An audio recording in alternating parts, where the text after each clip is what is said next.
Assalamualaikum warahmatullahi wabarakatuh.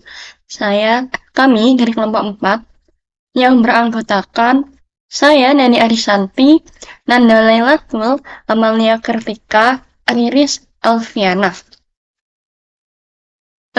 Di sini saya akan menjelaskan langkah-langkah pengerjaan algoritma GES secara manual. Yang pertama, kita sudah menentukan plain text-nya, yaitu komputer. Sedangkan untuk key-nya kita menyiapkan angka 13, 34, 57, 79, 9B, BC, DF, F1. Kita langsung masuk ke proses atau langkah-langkah yang pertama. Nah, di sini ada beberapa langkah yang nantinya akan kita gunakan hingga mendapatkan hasil ciphertext-nya. Memasuki langkah yang pertama, yang dimana pada langkah satu ini mengubah plain text ke dalam bentuk biner. Kita juga mengubah key-nya ke dalam bentuk biner. Yang dimana untuk mengubahnya kita menggunakan ASCII, dimana di sini sudah kita dapatkan bentuk biner dari plain text dan key-nya. Setelah kita mengubah plain text dan key ke dalam bentuk biner, selanjutnya kita akan memasuki langkah yang kedua. Selanjutnya, melakukan inisialisasi permutation. Berarti kita akan mengacak bit plain text menggunakan tabel IP ini. Nah, caranya tuh seperti ini. Tabel ini, angka ke-58 akan kita cari pada bit plain text di sini.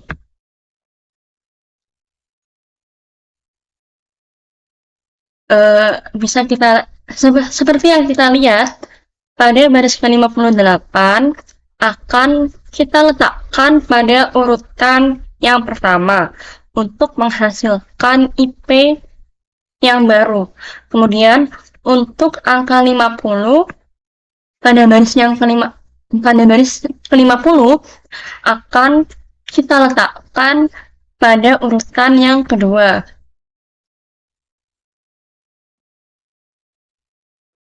Dan seterusnya sampai dengan angka yang terakhir. Selanjutnya, setelah kita mendapatkan nilai IP yang baru, kita bagi dua menjadi bagian atas. Bagian atas yaitu L0, kemudian sedang bagian yang bawah yaitu R0. Masing-masing menjadi 32 bit. Nah, hasilnya tuh seperti ini. Ini pada L0, kemudian ini R0. Nah, kita lanjut ke langkah yang ketiga. Kita lanjut ke proses key atau kuncinya. Kunci tadi sudah kita ubah menjadi plain text ke biner. Kemudian isinya kita akan menggenerate key yang dimana kunci awal tadi adalah 64 bit. 64 bit ini adalah kunci eksternal. Kemudian kita akan melakukan pengecekan serta pemilihan atau pemotongan menggunakan tabel permutation case 1. Permutation case ini adalah permutation diacak, kemudian choice dipilih atau dipotong sehingga dia mendapatkan kunci internal yang baru panjang 56 bit. Untuk permutation case 1 ini juga sudah baku dan memiliki pola tersendiri. Caranya juga sama seperti cara pada pengacakan menggunakan tabel IP. Nah, di sini urutan ke-57 kita alihkan pada nilai baru, yakni jadi urutan yang pertama. Kemudian 49 menjadi urutan yang kedua, sampai seterusnya. Bisa kita lihat pada angka warna merah ini merupakan kelipatan 8.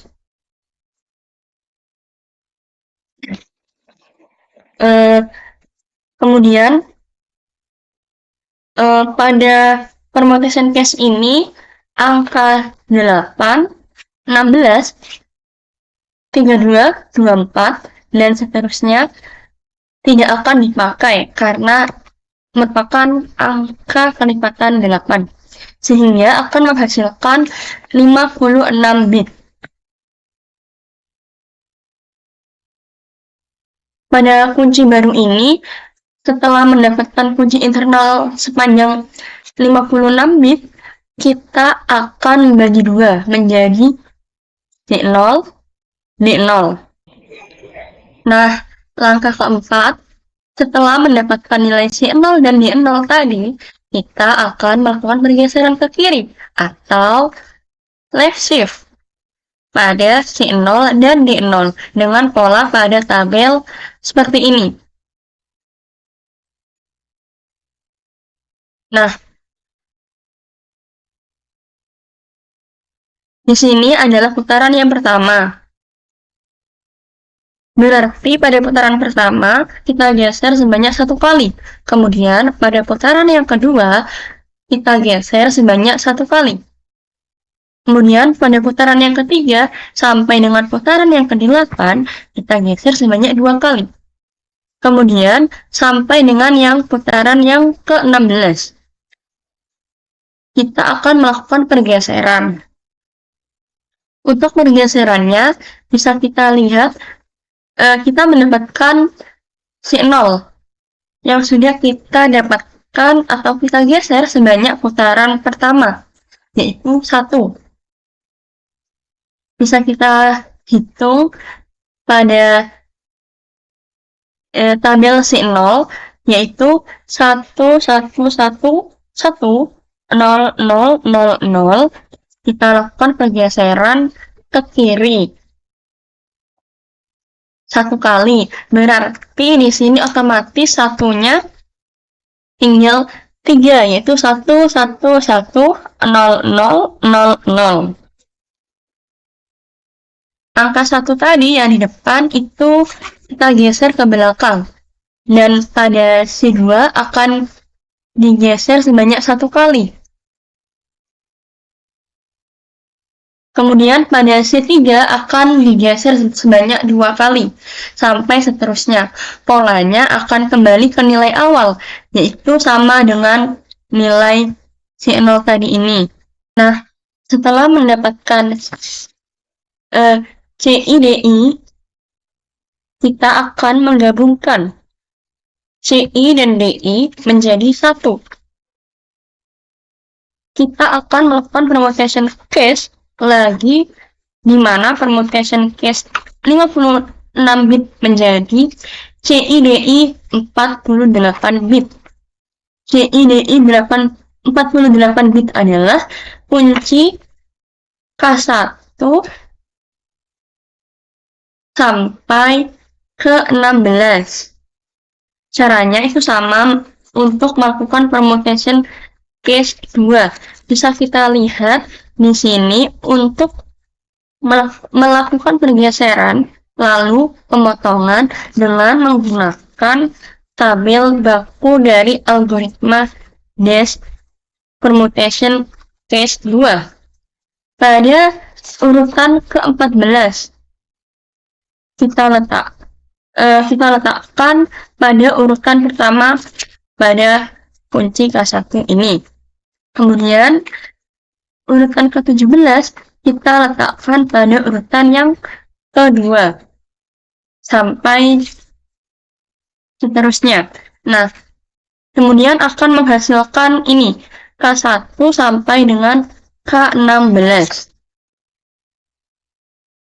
Selanjutnya yaitu langkah kelima, ekspansi pada R0 menjadi RI dengan rumus sebagai berikut. Dengan 32 bit. Sehingga kalau misal ini kan ada tulisannya perluasan plus 1, sedangkan ini perluasan min 1. Di perluasan plus 1 ini 4 ke 5 itu memiliki tambah 1. Sedangkan 8 ke 9 ada penambahan 1, begitupun sampai sini 32 kita mengulanginya kembali ke awal menjadi bit yang ke-1. Selanjutnya sedangkan yang sebelah kiri ini memiliki perluasannya min 1, jadinya kita dikurangin nih. Kalau 1 ke sini tuh dikurangin jadinya menjadi 32. Selanjutnya yaitu 5 jadinya ke-4. Begitupun selanjutnya sampai 29 mengalami perluasan kurangi 1 menjadi 28. Dengan iterasi sebagai berikut. Untuk iterasi ini untuk mendapatkan AI. Nah, iterasi 1 ini menggunakan rumus RI kurangi 1 sebagai berikut nih. Dengan XOR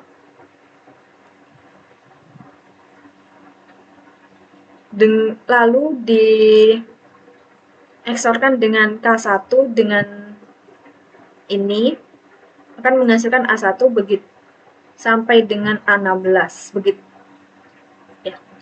Selanjutnya yaitu langkah ke-6, substitusi AI ke S-box, substitution box dari S1 hingga dengan S8. Nah, contohnya kita coba di konversi setiap angka menjadi biner contohnya kita coba di S1-nya sebagai berikut. Di blok bit pertama dari A1 contohnya blok kuning ini bagian awal di sebelah sini kan ada 10. Nah, di atasnya ini kan 0011. Jadinya di bagian awal ini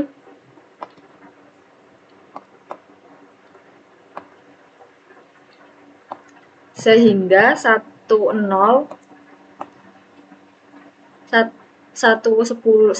ini tuh di bagian awal dan akhir, lalu tengah-tengahnya ini tuh ini.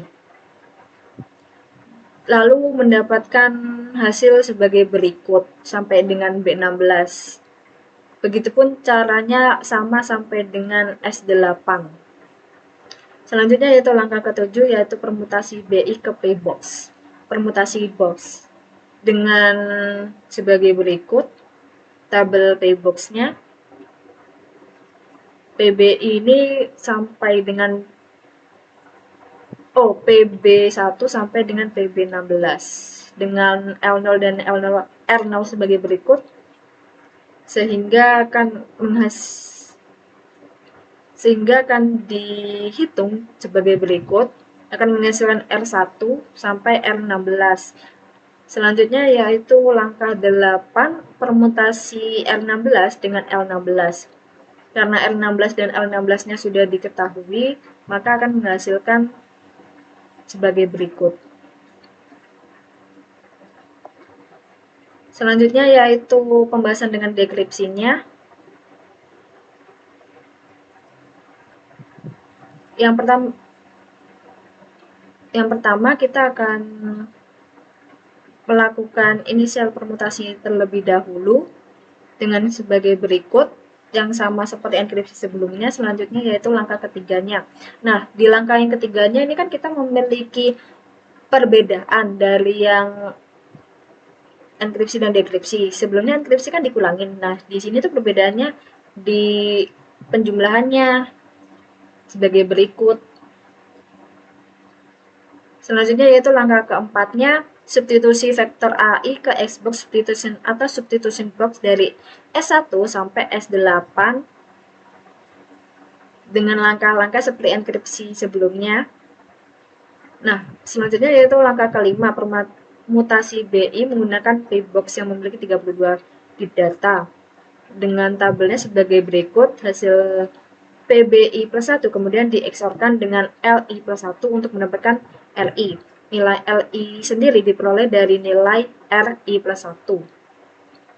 Selanjutnya yaitu langkah permutasi R0 dengan L0 dengan tabel inverse initial permutation sebagai berikut, sehingga didapatkan plain text dalam biner yang setelah itu dikonversikan ke hexa lalu ke teks.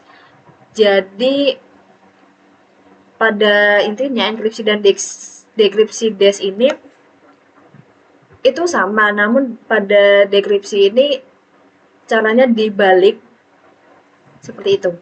Sekian dari penjelasan saya, akan dilanjutkan dengan codingan. Di sini saya akan menjelaskan psikot algoritma DES dengan bahasa pemrograman Python. Untuk yang pertama, from crypto until padding import pad ini mengimport puisi pad dari modul crypto until padding yang digunakan untuk menambahkan padding pada plain text sebelum enkripsi. Untuk initial permutation IP table IP ini digunakan untuk melakukan permutasi awal pada blok data sebelum proses enkripsi dimulai. Dan untuk final permutation FP table ini, table FP ini digunakan untuk melakukan permutasi pada akhir pada blok data setelah proses enkripsi selesai. Untuk expansion table E digunakan untuk memperluas blok setengah 32 byte menjadi 40 byte selama proses enkripsi. Dan expose ini ada 8S, dan expose ini adalah tabel substitusi yang digunakan untuk menggantikan blok 6 byte dengan 4 byte selama proses enkripsi. Dan permutation P table, tabel P ini digunakan untuk melakukan permutasi pada blok data setelah substitusi S-box. Dan permutation P1 PC1 table, PC1 table ini digunakan untuk permutasi awal pada kunci selama pembentukan subkunci. Dan permutation plus 2 PC2 table PC2 ini digunakan untuk permutasi kedua pada kunci selama pembentukan subkunci. Dan untuk codingan selanjutnya akan dijelaskan oleh Halo, di sini saya Riris Alfiana Prastini, NIM 221 0651143 akan menjelaskan tentang lanjutan dari codingan yang sebelumnya ya. Jadi di sini ada left rotation yang sini. Jadi tugasnya ini adalah untuk rotasi kiri atau left rotation untuk kunci. Jadi array ini menentukan jumlah bit yang harus diputar ke kiri pada setiap iterasi kunci selama proses generasi subkunci. Lalu ada initial permutation atau IP function. Di sini tugasnya untuk melakukan permutasi atau pengacakan pada elemen dalam blok sesuai dengan tabel permutasi yang diberikan. Lalu selanjutnya ada split box into two halves yang sebelah sini ya. Nah, fungsi dari ini adalah membagi blok biner menjadi dua bagian yang sama. Selanjutnya ada expansion permutation yang fungsinya digunakan untuk memperluas blok dari 32 bit menjadi 48 bit menggunakan tabel ekspansi A. Lalu ada operasi XOR. Operasi XOR ini adalah Operasi yang berfungsi untuk melakukan operasi XOR XOR bit demi bit antara dua array biner. Selanjutnya adalah substitusi menggunakan Xbox. Fungsi ini membagi blok menjadi subblok 6 bit, kemudian melakukan substitusi menggunakan tabel Sbox dan mengembalikan blok 4 bit. Nah, itu ditandai dari sini dan sampai sini ya. Lalu ada permutasi P. Permutasi P ini fungsinya untuk menerapkan tabel permutasi P pada blok biner. Lalu ada Vestel function. Vestel function ini fungsinya untuk menjalankan satu putaran fungsi Vestel yang terdiri dari ekspansi XOR dengan subkunci, substitusi, dan juga permutasi. Selanjutnya meregenerasi maksud saya menggenerasi subkunci yang artinya fungsinya ini untuk menghasilkan 16 subkunci dari kunci utama dengan melakukan permutasi awal, lalu pembagian, rotasi, dan permutasi akhir. Setelah itu, konversi teks ke biner.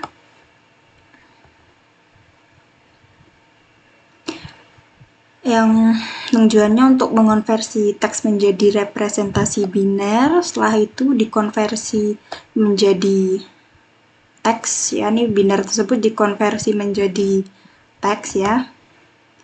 Setelah itu mengkonversi teks tersebut menjadi heksadesimal.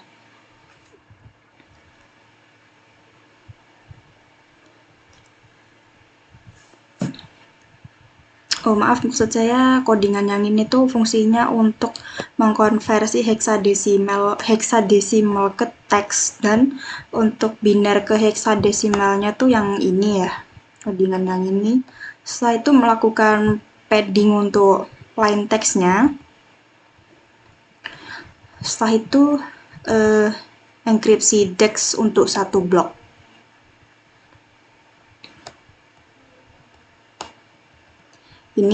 Yang ini itu tujuannya untuk mengenkripsi DEX untuk satu blok.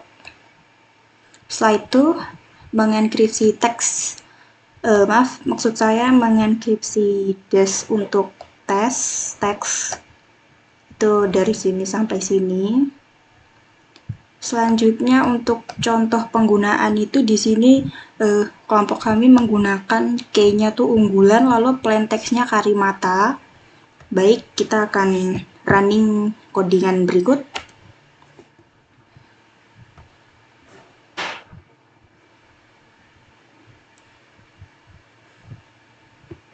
Nah, di sini dengan plain text karimata dan dengan key-nya unggulan, maka kita mendapatkan hex ciphertext 4A 051 3591 84 540 49 59 59 195 D095 D5D, dan dengan cara ciphertextnya sebagai berikut ya, seperti ini.